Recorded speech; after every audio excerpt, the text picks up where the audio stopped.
¿Qué tal? ¿Cómo están amigos y amigas de esta comunidad? Una enorme disculpa, llegamos un poco tarde en la otra participación. Aquí estamos ya desde el principio. Ya les comentaba las razones, pero afortunadamente todo bastante bien. Oigan, el fin de semana vamos a tener una batería de contenido muy recomendable, por supuesto, ya lo sabe, a las 18:30 del sábado, narrativas con Federico Bonazo, con Ricardo Valderas, a las 5 de la tarde va a estar el maestro Francisco Cruz Jiménez, ahí va a estar con nosotros el buen Paco Cruz. Tanto en narrativas como Paco vamos a hablar del Poder Judicial, cada uno de una perspectiva diferente, cada una con una visión distinta. Y vaya que imperdibles, ¿eh? Van a estar imperdibles, se los puedo garantizar, por la calidad que tiene Paco, la calidad de Fede y la calidad de Ricardo. Vamos a tener dos comentarios por ahí de su servidor el fin de semana, las notas, por supuesto, ya lo saben ustedes, donde tratamos de profundizar en temas un poco más densos, digámoslo así. Uno de ellos, lo que es la posverdad, todo lo que es la maquinaria digital de la mentira. Y vamos a andar, por supuesto, ahí con ustedes platicando más a fondo. Y el domingo vamos a abordar el tema del crimen organizado, escuchar a los jóvenes que cantan correos tumbados. ¿Por qué cantan correos tumbados los jóvenes? ¿Qué buscan con ello? Vamos a tener una entrevista al respecto, vamos a tener otra entrevista sobre lo que está pasando en Chiapas en materia de crimen organizado. Va a estar con nosotros el maestro Helio Flores, por supuesto, hablando de la censura en nuestro país. Y va a estar también con nosotros el maestro Fernando Buen Abad, hablando también del periodismo de inferencias. En fin, tenemos bastante para ustedes. Entrando de lleno a nuestro comentario, oigan, a ver, después de ver lo que pasó en la Convención Nacional Bancaria, tanto con Claudia Sheinbaum como con Xóchitl Gálvez y por supuesto Jorge Álvarez Maínez, a mí me queda claro que este arroz ya se coció por muchas razones. Los discursos de Xóchitl Gálvez, en muchos sentidos, sí, fueron articulados, fueron con una mejor estructura. Se notó de inmediato que la persona que la asesoraba es una persona que tiene mayor conocimiento financiero de ese tipo de eventos, el caso de José Ángel Gurría y de Ildefonso Guajardo, para ser exactos. Sin embargo, las propuestas que hace Xóchitl están muy lejanas de ser reales, por ejemplo, porque están basados en un país caótico, en un país de fraudes, en un país con problemas económicos, en un país completamente desbordado, que en realidad solo existe en la mente de la derecha, solo existe en la mente de los anti-López Obradoristas. Y de ahí se intenta vender al resto de la población sin esta eh, finalidad que tendría que ser hablar con la población, conocer a la población y a partir de ahí entonces saber qué es lo que requiere esta población. Xochitl Gálvez incluso trató de recordar el tema del famoso tigre que dijo Andrés Manuel López Obrador a los banqueros y que varios desde esa época trataron de manejar como una amenaza, una intimidación. Y López Obrador, como se los decía en la cápsula anterior, fue ovacionado por los banqueros en un cierre de verdad con broche de oro de una administración que vaya que ha sufrido persecución mediática para ubicar a López Obrador como un irresponsable en todos los sentidos y que fue con los banqueros, con todo lo que representan los banqueros en este país y y le aplaudieron bastante. Así fue el reconocimiento porque les dejó enormes utilidades a los banqueros.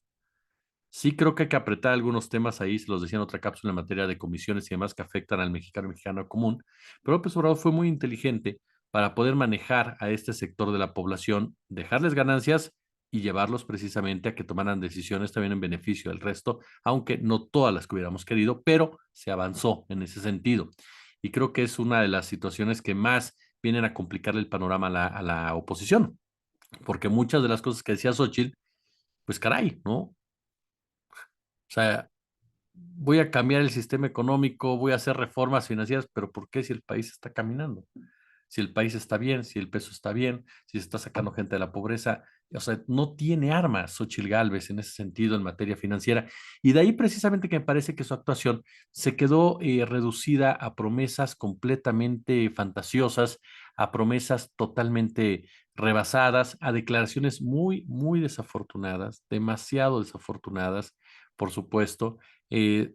Trató de reventar el punto del Estado de Derecho cuando metió el tema del ministro Saldívar o cuando le preguntaron sobre el tema del ministro Saldívar, pero muy desafortunado cuando habló de la soberanía, cuando planteó pues, que era momento de acabar con conceptos como el de la soberanía, esto con la finalidad de unir esfuerzos con Estados Unidos para combatir el crimen organizado, para fortalecer el comercio y demás. Y creo que es lamentable porque si algo tiene Estados Unidos es un respeto irrestricto a su soberanía. Canadá exactamente lo mismo. Entonces, ¿por qué México va a violentar su soberanía? Eso únicamente te pinta un entreguista, una persona entreguista que trata de convencerte dándotelo todo aún lo que no es de ella.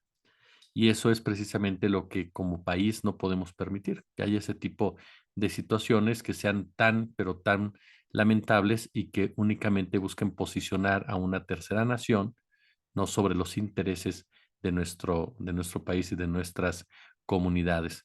Me parece que aún y cuando los panistas aseguraron que Xochitl Gálvez recibió más aplausos que Claudia Sheinbaum, que tuvieron más vítoras para ella.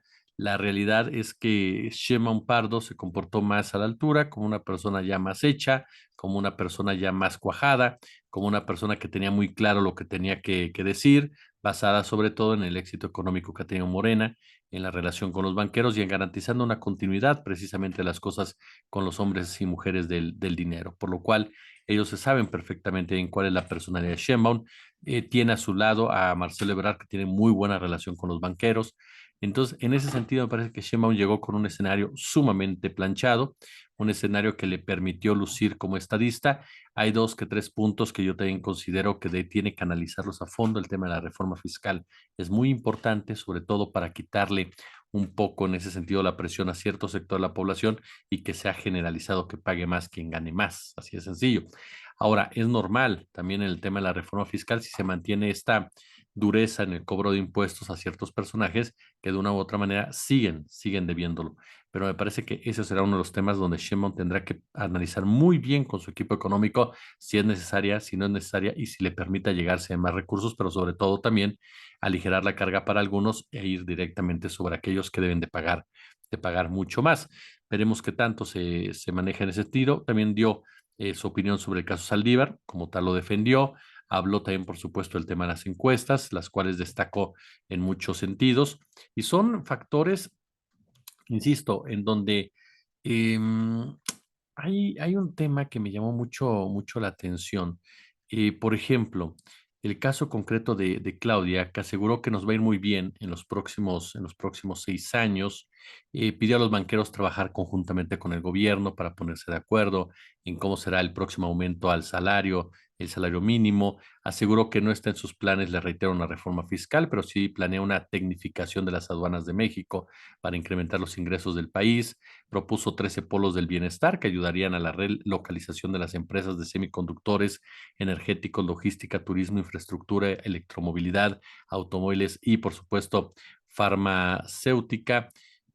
Cuando le preguntó Leonardo Curcio cómo manejar la herencia de López Obrador, ojo, Curcio, que es un personaje cuestionable, dijo: nosotros hemos caminado con el presidente, para nosotros es un gran presidente y este modelo económico que ha generado en México es único en el mundo. Significa estabilidad económica y financiera o macroeconómica, disciplina, manejo de la deuda, responsabilidad del gasto y al mismo tiempo potenciar el mercado interno, disminuyendo las desigualdades y la pobreza.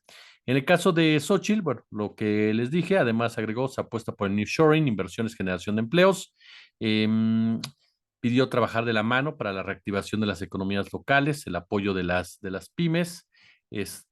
Obviamente, insistió, les decía, con lo del Tigre y cuestionó lo que está pasando en Acapulco. Jorge Álvarez Maínez calificó de estado fallido a los gobiernos de Felipe Calderón, Peña Nieto y López Obrador, en los que la estrategia es el prohibicionismo, punitivismo y militarización sin apego a la evidencia.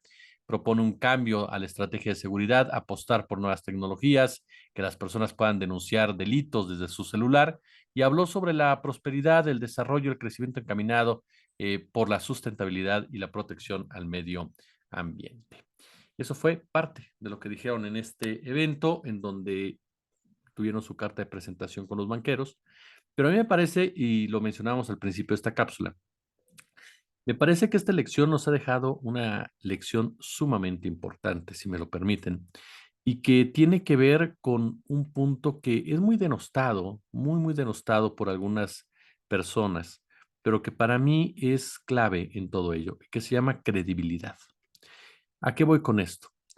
No es posible y lo digo con todo respeto, que una canción te quite votos. Así de claro. Que una melodía se vuelva trending topic y que entonces la gente piense en votar por la persona a la que está dedicada esa melodía.